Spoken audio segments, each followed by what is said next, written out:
Tere, ma olen taas teie ees. Meelekindlam kui kunagi varem ja pühendunud meie liikumise eesmärgile sõidukulude alla. Ma olen siin sellepärast, et vanaviisi enam edasi minna ei saa. Ma lihtsalt ei ole sellega nõus. Eesti rahvas peab tegema häält. Eesti rahvas peab mässama. Ja kui kiiresti midagi muutuma ei hakka, siis ma luban teile. Ma ei söö täna enam mitte midagi. Just. Te kuulsite õigesti. Ma kuulutan välja näljastreigi.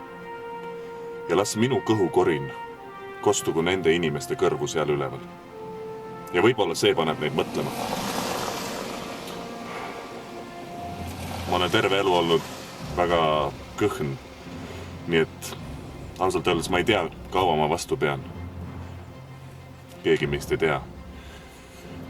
Aga nemad on mind selleni viinud. Nii et.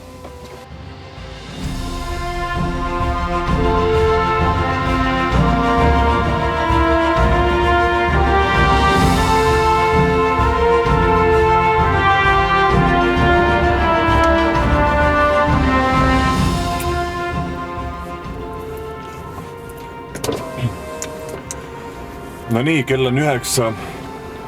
Ma olen päev otsa siin näljas istunud ja mis on muutunud? Mitte midagi. Maksumaksja ikka maksab, nemad seal üleval kulutavad. Meil on vaja teha häält. Eesti, meil on vaja teha häält. Tuleme kokku 27. veebruaril kell 12 Mustika keskuse parklasse.